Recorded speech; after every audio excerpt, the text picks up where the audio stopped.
begin straight away, and the idea is to have a question-answer session for about an hour, or say 50 minutes, followed by your questions, so for about half an hour, is that right?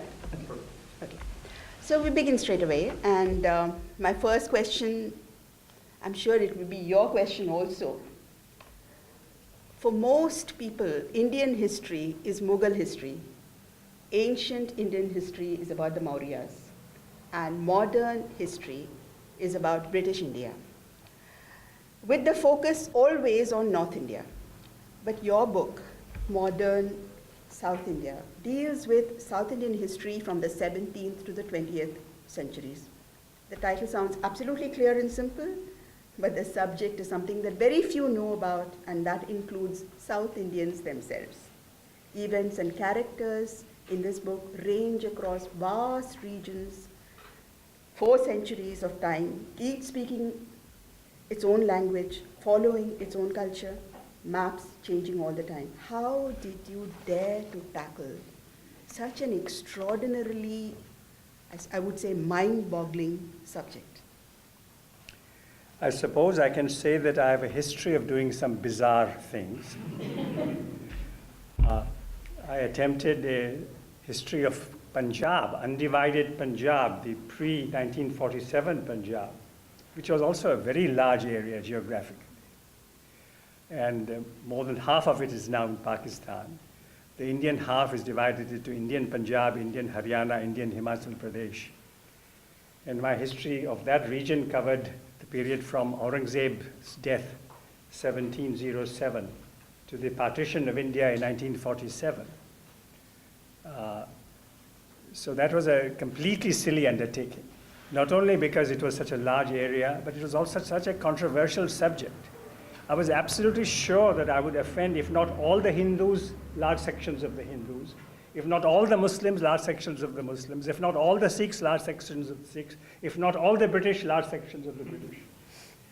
To my absolute surprise, the book was welcomed by many people, almost by all people. Of course, there were criticisms, but that, the fact that I survived that crazy undertaking made me bold enough to do this.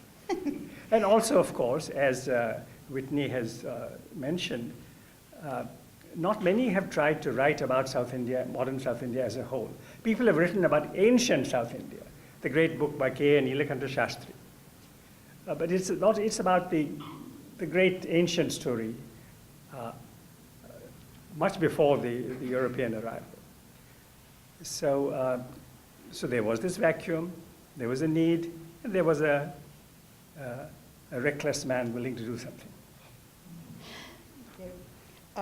You have written biographies of 3 giants: Mahatma Gandhi, father of the nation; Sardar Vallabhbhai Patel, architect of India; and C. Rajagopalachari, the visionary statesman whose contributions to the shaping of India we have quite forgotten, I think.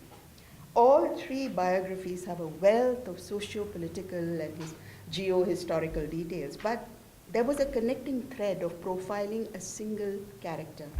With modern South India, we have the same density of information, but no unifying theme, no central character. Everything flits in and out. How difficult, let's say, how different was it to do this book? Very different, of course. So I had no central character to investigate and to try and throw fresh light on. But I had a large geographical area, and I had a large amount of time. So I had those coordinates. And my aim was not to prove anything. I didn't wish to prove any particular theory. Sometimes I'm asked by scholars, which school of Indian history do I belong to? Well, I'm afraid I don't belong to any school. My aim, which is hardly ever likely to be fully successful, is to try and capture the reality as it existed. This again is you might say, vastly ambitious, almost an arrogant undertaking to recapture the reality of the past. But to the extent possible, what was the 17th century like in South India? What was the 18th century like in South India? What was the 19th century like in South India? And what was the 20th century like in South India? So even if I didn't have a theme or a plot, I had my questions. Okay. I was actually riveted by this quote that you have given us from the American scholar Bennett Bronson, and it says, I quote, "When the British founded a fort at Madras in 1639, India was at the center of an economic and cultural world system, with a quarter of the world's total manufacturing capacity located within its peninsular boundaries." In chapter after chapter, you show how, from being at the head of agricultural production and manufacture, the country sank to impoverishment and colonization. Can you talk about the materials that you found, the research that you did? Tell us about how you actually grappled with collecting all this material. But thank you for that question, but I will just amplify your question to begin with by reminding people here, of course, know this.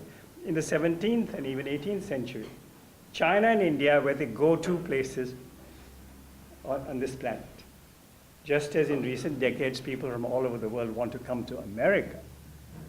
In the 17th and 18th century, many people in Europe wanted to go to China or India because they were of the wealth of India and China. So that, of course, is the start of the story. As to how I navigated, how I collected the material, of course,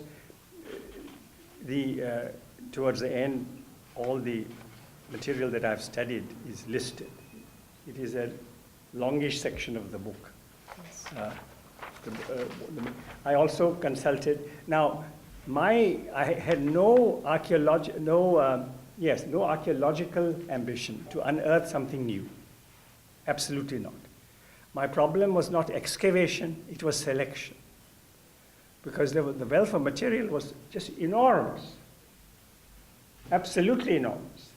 I wanted to write an integrated story of the region as a whole, which nobody had been foolish enough to attempt.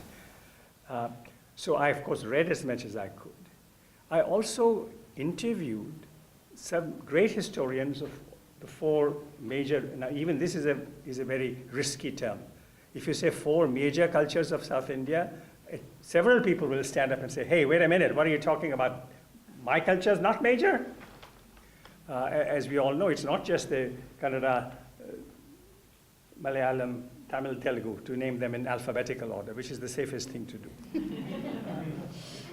There is the Konkani culture, there is the Tulu culture, and then there are scores and scores of other cultures there. The so-called Adivasi languages, the so-called tribal languages. Each of these is major to its adherents, to its members.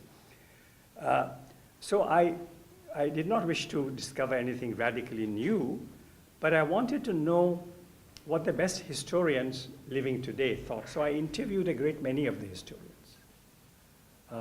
in the Malayalam region, in the Kannada region, in the Tamil region, in the Telugu region. And as I didn't want to prove or disprove anything. For instance, I didn't want to prove that Tipo was a fantastic guy or to prove that he was a horrible guy. I just wanted to know what Tipo was like, what his father Hyder Ali was like, what their administration was like. I didn't want to prove that the British were pure evil or that the British were always wonderful. I wanted to know what the British were like as administrators, as non-administrators, what other Europeans were like, what the conflicts between the various Europeans were like. So I had my sources, which were numerous. I had my questions, which were numerous. And my biggest difficulty, you asked about that, was I knew that there was no way in which I could tell every story of South India for 400 years in one volume. When Gauri is asked about this book, I've heard her say this is an exhausting book to read. Well, I hope it doesn't exhaust everybody from page one, but it does have a great deal of material. But it leaves out so much more. So truly, this book will have served something of its purpose if it goads some people to pursue some questions far more intensively. One of the things that we learned from the book is that and all history books tell us that, all over India, north and south, Indian rulers enlisted support from the European armies in their feuds with neighbors, and found that such foreign support eventually robbed them of their freedom. Now, but do you see any basic difference in the way North Indian rulers and South Indian rulers dealt with these political and social changes? After all, European powers first came to South India, all of them. Danish, Dutch, Portuguese, British, French, all of them came to South India first and established their areas of ownership. So, well, while they were doing this in South India, also in Western India, they did a lot in Surat and in Bombay, they did a lot in Bengal. Yes. But they also sent their emissaries to the Mughal emperors. Yes. Because they were aware of Mughal rule. So their contacts were, their outposts to begin with were along the coasts, of course. But their contacts from the start were also, they tried to reach the Mughal rulers.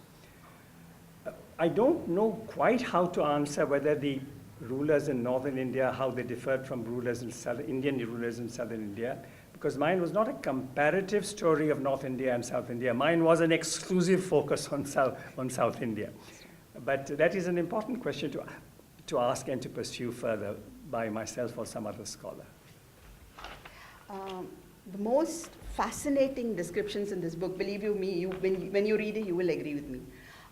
This is the fact that we owe so much to these Europeans of various countries in Europe who came to India and studied local literatures and discovered the great works of literature in Telugu, Malayalam, Tamil, Kannada. Without them, I think we would have lost these treasures.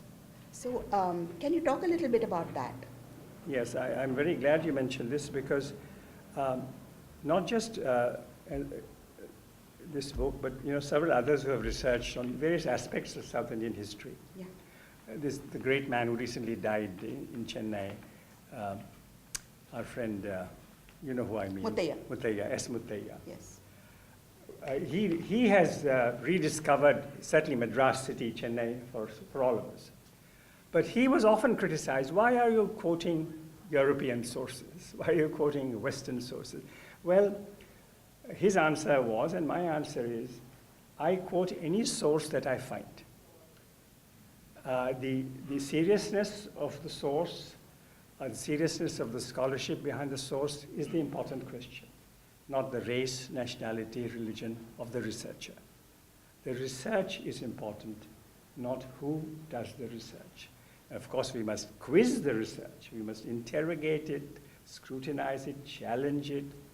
But merely because somebody is not, quote unquote, indigenous, is no reason to discard precious research and information.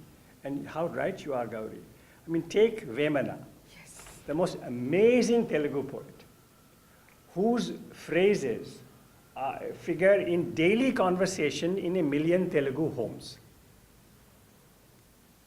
This would not have happened but for Charles Philip Brown, this eccentric British civil servant who went at a very young age, or maybe in his case, I forget now, I think he might even have been born in Calcutta. Yes, he was born in Calcutta. But he came from a humble background. He becomes a civil servant. And then he discovers, he reads, this other non-Indian source whom I quote a lot, Dubois, this French priest, who is quoted by many people. I think I have a picture of him, which may interest people.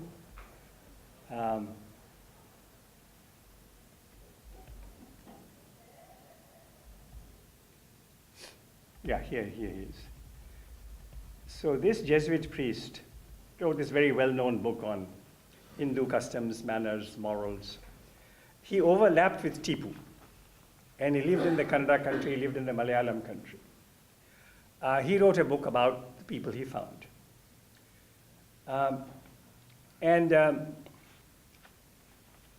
In his book, he wrote how he found in different parts of South India Vemana's poetry in translation.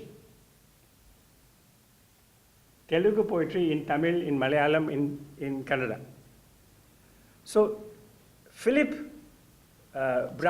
Philip Brown reads also Dubois shortly when he's in South India. But he finds he can't discover Vemana's Telugu poetry. So he makes a vigorous search. He travels all across the Telugu country. And he discovers Vemana's amazing poetry, manuscripts, and he preserves them, publishes them. And today, millions of people in Telugu homes use Vemana's satirical, realistic, and absolutely apposite remarks on everyday life. So, is this a crime of Abbe Dubois, crime of Charles Philip Brown, or is it a service by these two people? I think the question only has one answer. And you can mention many others who've discovered similar works in Tamil, in Malayalam, and in Kannada. So the other intriguing thing fact that you mentioned in the book is this phenomenon called the Debashish. Yes. The guy who speaks 2 languages, and he was absolutely essential for the Europeans to establish themselves in this country. Without the Debashish, they would not have succeeded. Yeah. So how did they function? How did they learn English? How did they become such powerful advisors and counselors to these white men? So, of course, this is the most famous and one of the first Debashis, Anandaranga Pillai, who becomes a great associate and colleague of the French governor of South India, Dupleix, who is very well known, and even New Delhi till today, of course, we keep changing the names of our roads. We have absolutely rapid progress in road name changing. And so I think Dupleix Road still exists in New Delhi. So he was a great French military and civilian ruler, and Anandaranga Pillai was a Debashish, a translator, also a merchant, and an associate of Dupleix.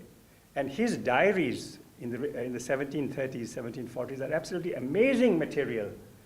Among the finest material from an indigenous observer from that time. And of course I use him diaries a lot. First translated into French, then translated by English scholars into English from French. Otherwise they would have been lost also. So this again is worth noting, that many Indians observed and recorded what they observed, but they didn't preserve what they observed and recorded. This is a very tragic story of India and continues to be the case. So there were other Debashis. Now there were some very famous ones. And to begin with, these Debashis lived on absolutely equal terms with the Europeans. They weren't the servants, they weren't the slaves, they weren't the inferiors. They were absolutely on equal terms, especially when it came to this Dupleix and Anandaranga Pillai. Complete equality. And there were many clashes between this man and Dupleix's wife, because each of them wanted an influence on the governor. There were other Debashis who were domestic helpers of some even average European officer, civil or military.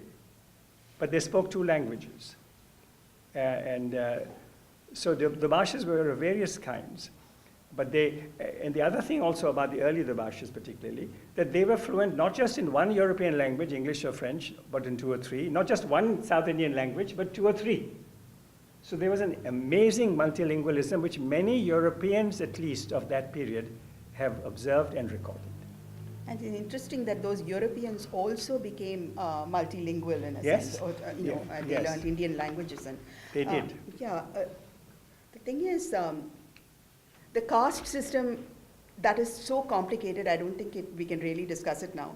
But I would like you to share with the audience today about Diwan Purnaya Okay. and his relationship with Tipu Sultan. And in that context, can you explain how this network of Brahmins surrounded all the rulers of South India, Hindu and Muslim, and the Europeans when they arrived, with the exceptions like Anandarangam Pillai, I'm sure. So here is Diwan Purnaya. By the way, this painting is in the Yale, one of the Yale libraries. It's where my wife Usha took this photograph. Here it is. So he was a Brahmin. Now, this was well known that Diwan Purnaya was Haidar's minister, father of Tipu's minister. But a lot of controversy. Was he a Telugu-speaking man? Was he a Marathi-speaking man? Was he a Tamil-speaking man? Was he a Kannada-speaking man? Finally, I tracked down, I found one of his descendants. And he gave me proof. And he gave this absolutely solemn assertion that Diwan Purnaya, Krishnamacharya Purnaya, was a Kannada-speaking Madhvacharya Brahmin. Some of you, those of you who know the various sects of South India. So that is the sect to which he belonged. He was a Kannada-speaking person. But he knew Persian. He knew only some English, but he was very fluent in Persian, which was the official language of Tipu and Haidar. He knew some other South Indian languages. And there's some amazing stories, including some conversations between him and Tipu's mother, Haidar's wife, Tipu and him, Haidar and him. There are many stories about Purnaya. There are some people who say that Purnaya became, in the end, he betrayed. I don't have enough information to confirm that at all. I don't get that information. But anyway, that there may be, who knows for sure. But he also had to be a soldier in addition to being an administrator. Started as an accountant, by the way, then became a great administrator. Had to be a soldier in those days. You couldn't serve a king, sultan, without also being head of units of the army. When Tipu was killed, the Tipu's death killing in 1799 was a major event, and if you'll allow me to say this, Gauri. When Tipu was killed in 1799, in Britain, the comment was that one of the two great dangers to the British Empire has finally gone. First danger was Napoleon, and an equal danger to the British Empire was Tipu. That was, you may say the British were silly to think like that, but they did think like that at that time. The Tipu and Napoleon, and they came close to having some kind of axis or alliance. It didn't happen. The British were able to foil that bid at both ends. They worked at both ends. When Tipu died, he was, of course, in hiding for some time, but the British had already occupied the place, and his family were in their custody. So he finally surrendered to the British. When the British talked with him and then sought his advice, what should we do for the future? Purnaya says, make Tipu's son the king, the next king. Tipu the Brahmin, Purnaya the Brahmin, when Tipu is killed, asks the British to make Tipu's son the next ruler. Now, the British were far too shrewd to accept this advice. They knew that now that Tipu had been killed, and that there was an earlier Hindu dynasty, and of course Mysore's population was majority Hindu, so if we now restore the earlier Hindu dynasty, that will be a great political stroke, which is what they did. But the reason why I mentioned this interesting advice by Purnaya, that make Tipu's son, shows that this Brahmin has this close relationship with Tipu. And so at least it confirms that being anti-Hindu was not the only thing that Tipu did. Tipu did many horrible things. He was tyrannical, he was harsh, He was cruel to rebels, whether they were Hindu, Muslim, Christian, or whatever. But there was enough confidence in many Brahmins in Mysore for Purnaya to recommend to the British that if they were to get understanding and cooperation from the people of Mysore, they should make Tipu's son the next ruler. I think you should read an extract about Tipu, since we've talked so much about him. I think it's page 111, if I'm not mistaken. No, I think this Tipu does take... yeah, 106. Okay, so just a few things to give... yeah, to put it in context. Okay, no, just to...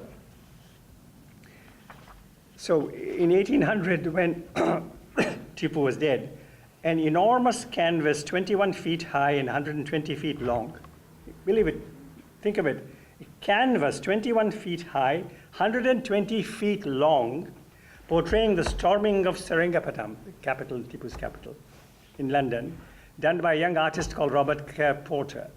Londoners flocked to see this painting for the following 9 months. This is Tipu's influence. And again, London exploded in celebration. And of course, this is how the... 101. No, the British recorded his death. Major Allen, who confronted Tipu's body on the evening of the 4th.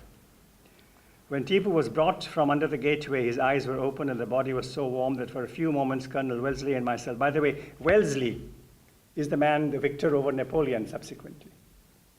So this is also interesting. This man who had to fight Napoleon was the man who also fought successfully against Tipu.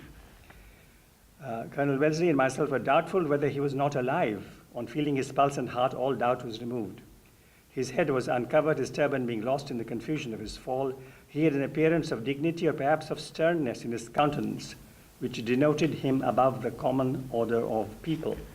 Anyway, there's so much else one could say. I know. Just a little question. In this book, very comprehensive work which doesn't look only at history but also into the psyche of the people in South India, was not being familiar with a South Indian language yourself, was that a barrier, especially as you quote from poets and writers in 4 different South Indian languages? To be honest, this is an advantage because it gave me some objectivity.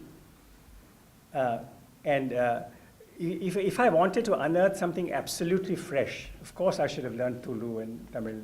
Tamil, I know to some extent. I'm not a great scholar in Tamil language, and even some of the other languages I follow to some extent.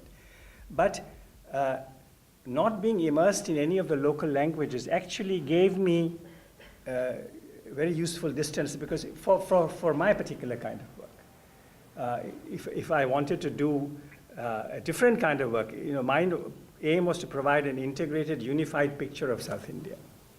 So if I wanted to, discover something absolutely brand new, then I would have had to, of course, master the South Indian languages. But that was not my aim. There is a very important thread running through your entire book, and that is, in the light of world events today, strikes us as being very, very significant and important.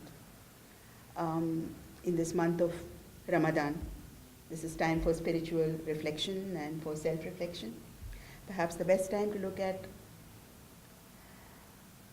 that particular thread running through your book, Yes. which is, can we look at the Hindu-Muslim relations in India, which had always played a part in major alliances and dissensions right from the time the Muslims came into India.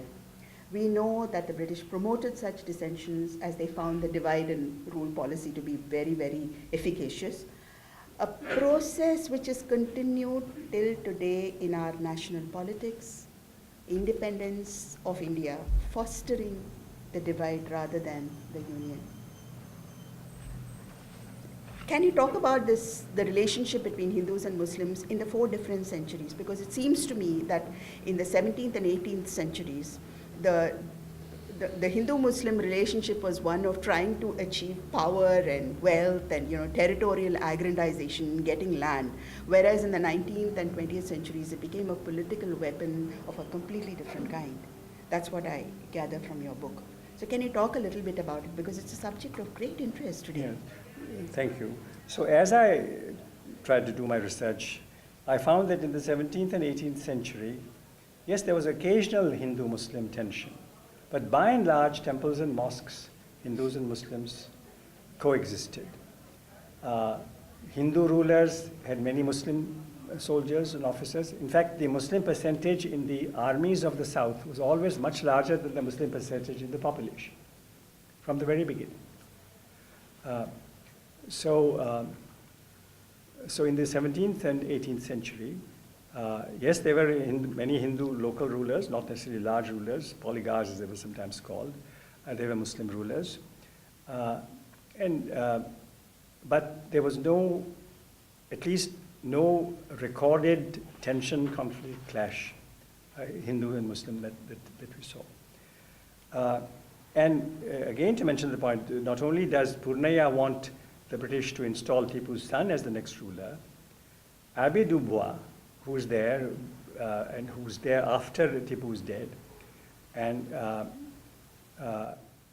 he records that Tipu was very popular among the people. This is a very interesting observation. And so there was no, and there were various, for instance, when other units of British or French forces went to other parts of South India, the famous Bobili War in the 1750s, it was not a Hindu-Muslim occasion. And many of these Hindu rulers in northern Andhra were very unhappy that these Europeans, according to these Hindu rulers, Europeans with very strange customs, strange food, they were going to pollute us. There was no sense of saying, let's use the European intervention to re-establish Hindu rule over Muslim rulers. At this time, this Andhra was also under Golconda rule, under Muslim rule. It isn't as if these people said, we will welcome the Europeans because they will now help us to get Hindu rule back. That was not the question. But it is absolutely true that as the independence movement grew, two great tensions came to the surface, or were, you might say, created. Obviously, there was some tension. So you can't create something out of nothing. There has to be prejudice, there has to be ill will, there has to be some dislike, some suspicion for any outsider to use those things. The famous remark by Maulana Muhammad Ali of northern India, when he was told the British divide and rule, he said, we divide and they rule. We divide and they rule, which is absolutely true. So there was tension. But when the possibility that the British would go became apparent, then the great question arose, who would rule if the British leave? And not only would the British leave eventually, but democracy would come eventually. The people will vote. And who are the people? Who are the majority? So here's a chance for the Hindus to rule. That was from one side. But from the other side, here's a chance for the non-Brahmins to rule. So the freedom movement against the British was paralleled by Hindu-Muslim tension and by tension between the so-called high castes and the so-called low castes. And especially in South India, the non-Brahmin movement, which became a very powerful movement, as powerful as the freedom movement, was a parallel thing that happened. Just going to ask you about that when you preemptively. The freedom struggle in India was paralleled by reformist movements and demands for caste justice. Yes. So can you talk about the evolution of a non-Brahmin political party? Seems strange, that a caste should dictate the formation of a political party and an ideology. A non-Brahmin political party in Tamil Nadu, hell-bent on disenfranchising the upper caste Brahmins of privilege and entitlement, seeing them as Aryan interlopers from North India, which seems totally bizarre to me. So can you explain this phenomenon? And then I want to talk about EVR and your grandfather. Yeah, but I think before I talk about the Brahmin, the anti-Brahmin movement or the non-Brahmin movement's wish to disenfranchise the Brahmins, I think before that we have to recognize that the non-Brahmin movement wanted to enfranchise the vast majority of the population. Yes.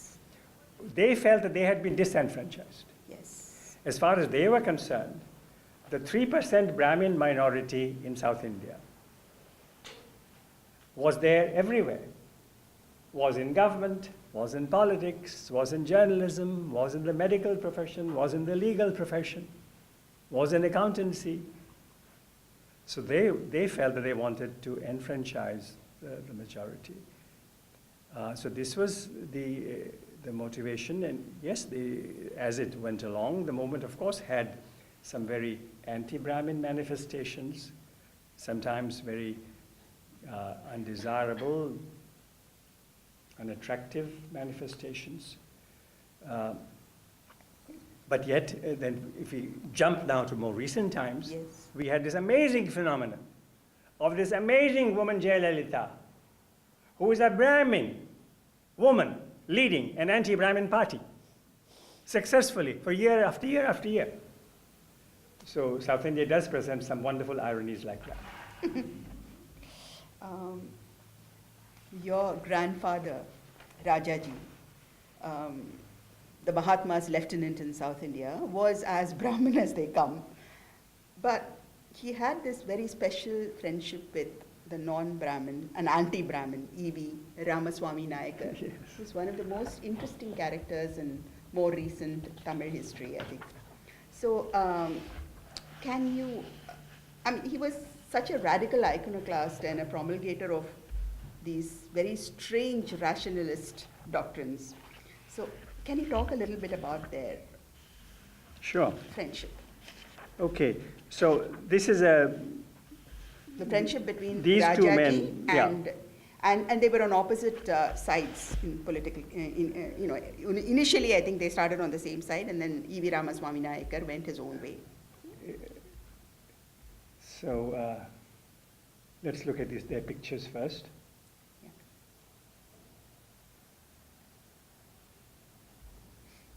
Yes. So this gentleman on the right is E.V. Ramaswamy Nayakar, sometimes known as EVR, sometimes known as E.V. Ramaswamy, sometimes known as Periyar, which means the big one, the great one. This one on the right is Rajagopalachari, C.R. or Rajaji. Luckily, South Indians have these very short, simple names like Rajagopalachari, Ramaswamy Nayakar, and so forth. So these two, EVR and CR, born within a year of each other, one in 78, 18, the other in 79.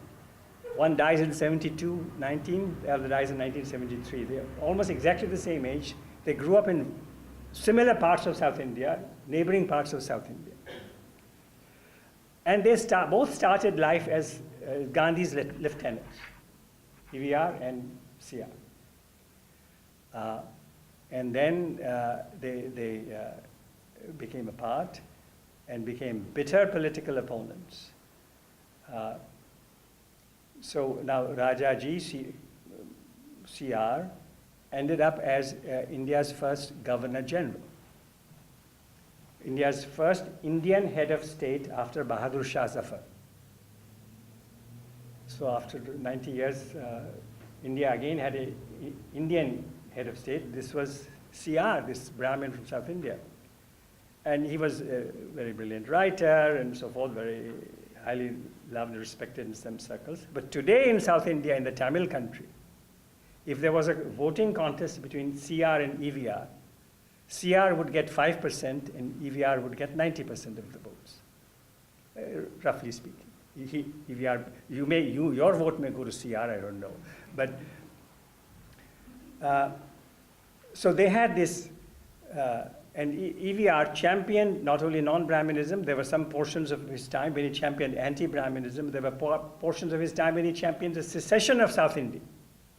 In fact, near India's independence, he wanted South India to secede and become, and when Jinnah wanted Pakistan, EVR said, well, I will have a Dravidistan.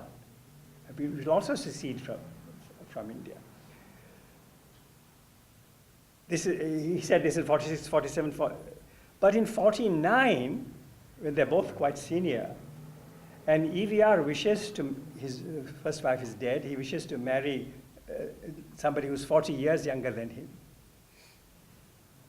And the one man he consults, he wants advice on his marriage is CR, Rajgopalachari. And this becomes very controversial politically for him, because his non-Brahmin associates say, what is this? What are you conspiring with Rajgopalachari about? But they have this meeting. It's all this is recorded correspondence between them, and other people's comment on this. And EVR justifying this, that he wanted to have with his friend talk on these personal matters. So this EVR-CR relationship is just amazing up and down story of South India. almost the entire 20th century, because their relationship starts in 1915, 1916, continues till 1973 when EVR is also dead. It's an amazing human story. To read something? Maybe. No, well, you wanted me earlier to read about CR and Gandhi and EVR No, and Gandhi. I thought we would end with that. Okay, end with that, so, okay. So then I won't read, okay. Okay.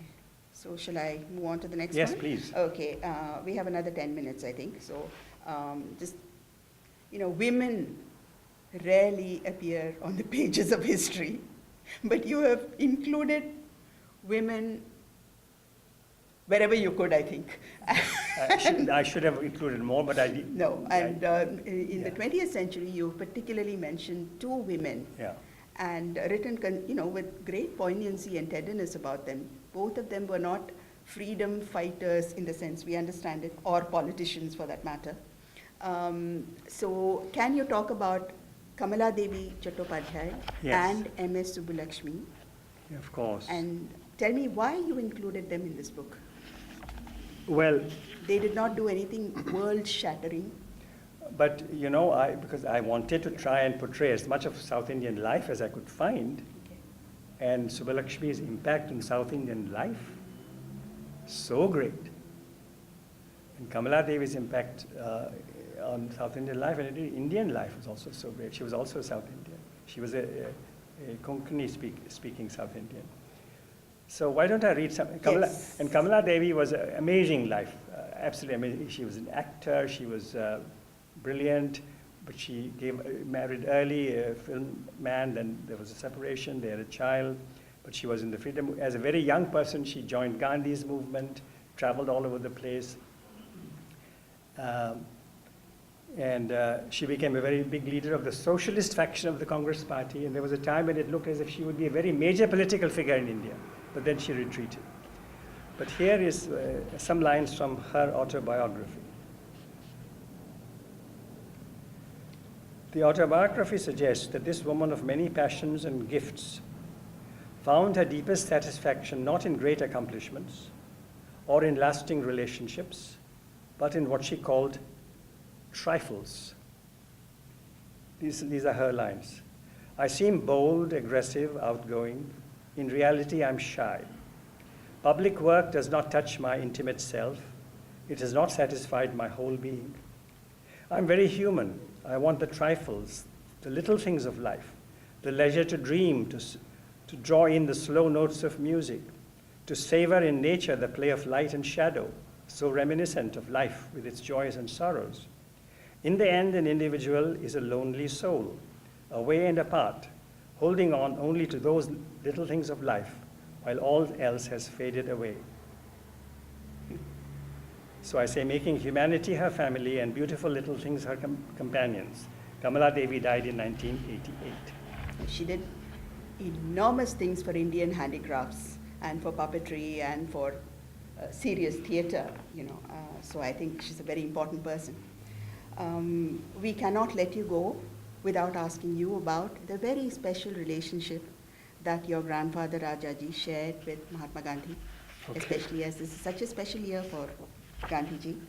And what is amazing and I think instructive and inspiring for us is that they did not agree all the time. In fact, very sharp disagreements arose between them, but their love for each other was unaffected, which is a quality that you do not find in the leaders today, that to agree to disagree and still be friends, So I think from that point it's inspiring, and they are inspiring characters themselves. And what I found so moving in your book was that you have quoted CR talking about Gandhiji the day before he died and after his death. So prophetic. So, but if you'll allow me, I will first quote EVR on Gandhi, and then I will quote CR on Gandhi. So, Periyar, who was often very critical of Gandhi in his life,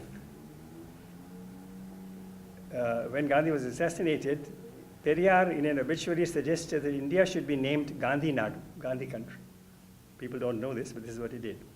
Yet he continued to criticize Gandhi's endorsement of Varnashram Dharma. So anyway, 3 years after the murder, Periyar offered his analysis of Gandhi's Mahatmahood and his assassination.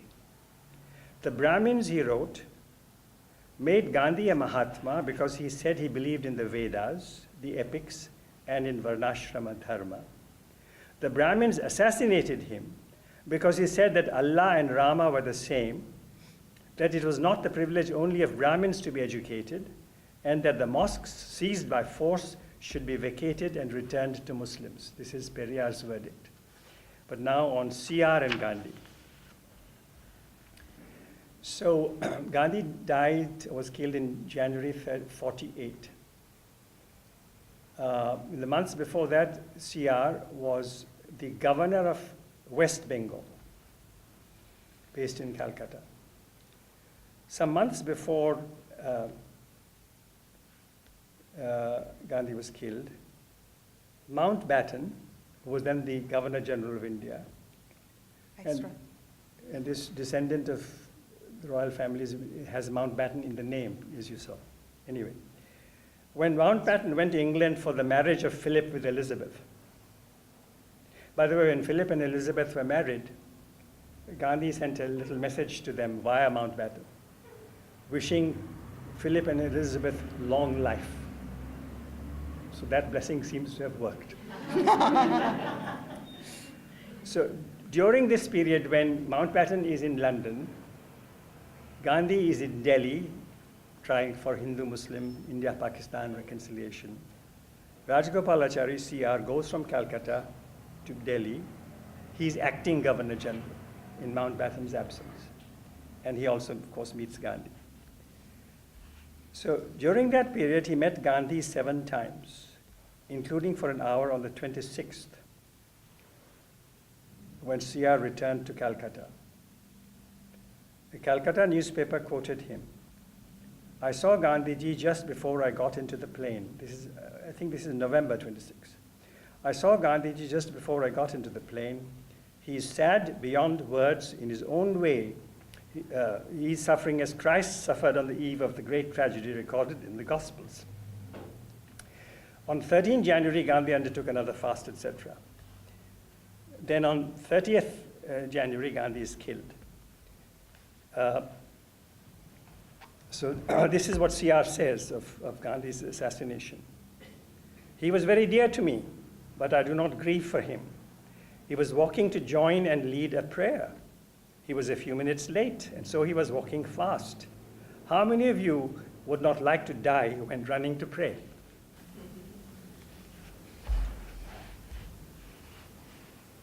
It's really moving. Your book, finally, believe me, when you read the book, you will know that this book deals with duplicity, vice, betrayal, corruption on all sides. Everyone, Hindu, Muslim, non-Hindu, non-Muslim, European. This is what you find in the book.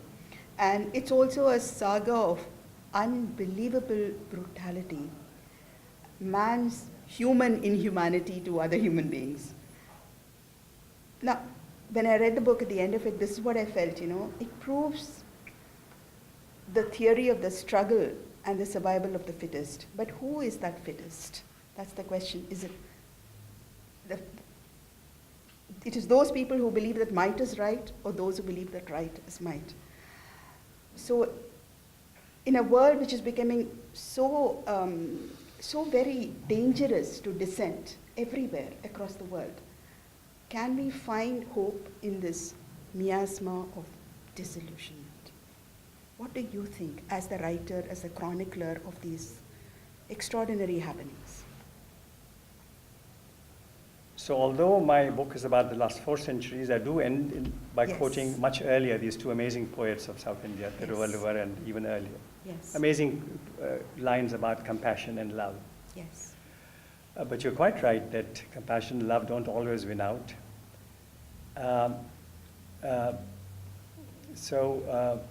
That is, but I would say that each one of us has at times believed that might is right, at times believed that right is might.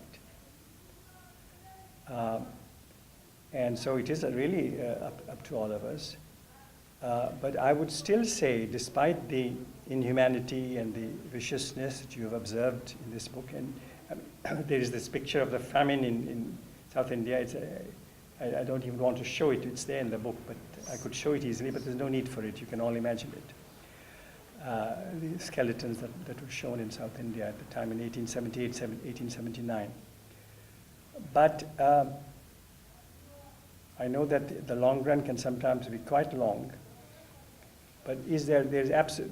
So in my saner moments, I personally don't have any doubt that in the long run, sanity and goodwill, equality and justice will triumph.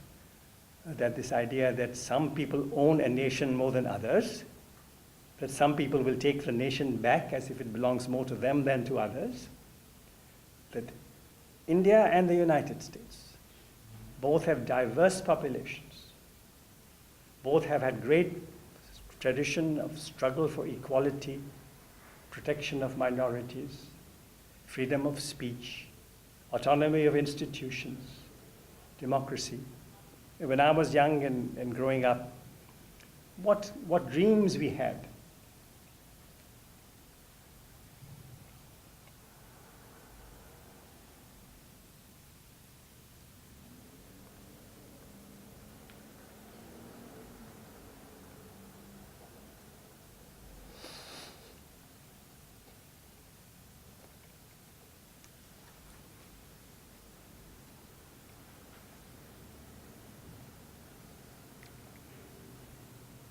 But I'm still young.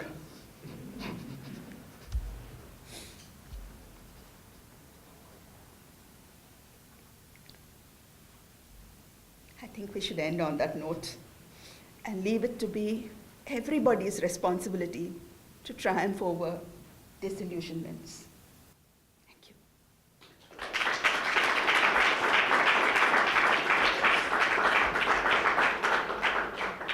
Yes. No, he's sorry. No. You were supposed to manage it. No. Any questions? Any questions? We can take any questions if you like. Thought he was going to manage it. I guess my question is sort of about language Yes. and identity in South India.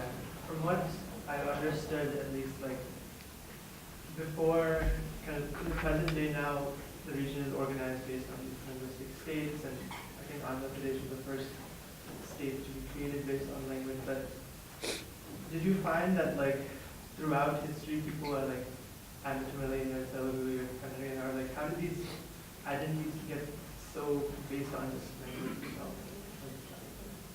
Has that always been the case? Well, obviously, different languages have developed in different parts of India, different parts of the world. People have fought over language, they have fought over caste, they have fought over religion, they have fought over political parties. I think human beings, when they want to fight, they will always discover an issue on which to fight. But the very fact that these Debashis and many others were multilingual shows that there's nothing in the language, there's nothing in Tamil that makes a Tamil-speaking person anti-Telugu, and vice versa. But yes, many people who spoke Tamil, many people who spoke Telugu became in conflict at a certain time. As today, people speak Kannada or Tamil or water or whatever else. So I think these linguistic identities also conceal some great richness, but they also they give anyone who wants to have division or fight, there's an opportunity. So, so I think we should, so it is part of the diversity that I'm speaking of. It could be of race, it could be anything else. And it's up to all of us to see whether diversity is going to be enriched and strengthened and be made into the wonderful gift it is. But if you want to pick up a fight, language is a wonderful issue. I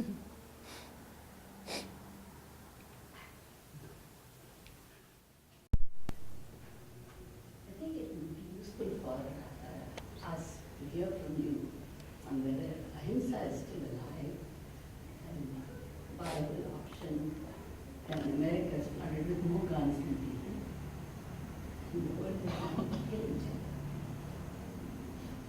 Well, ahimsa is alive and himsa is alive. Both are alive in the world today. But that's the problem with my being both, I'm the author of a book on South Indian history, but Gandhi being Gandhi, whatever the subject, whatever the audience, if I'm speaking, people want to know about Gandhi and non-violence. But let me say this, that we will not understand Gandhi, we will limit Gandhi if we don't give enough recognition to Gandhi's amazing relationship with and partnership with African Americans. People know about Martin Luther King Jr. People don't know about his encounters with Howard Thurman, with Benjamin Mays, with Channing Tobias, with Marcus Garvey, with W.E.B. Du Bois. People don't know a man called Stuart Nelson who was at Howard University, Washington, D.C. Some of these African Americans asked Gandhi the most searching questions, and his answers to these questions from his African American interlocutors produced some remarkable statements from Gandhi. So when you ask about the future of ahimsa, it is one way of saying what is the future of the Indian-American partnership, or even the Indian people of India and African Americans, their future partnership. These are great questions, which all of you will be wrestling with, I hope. Okay, well, please join me in thanking Dr. Gandhi, NonBrahmin, for such a special afternoon. Thank you very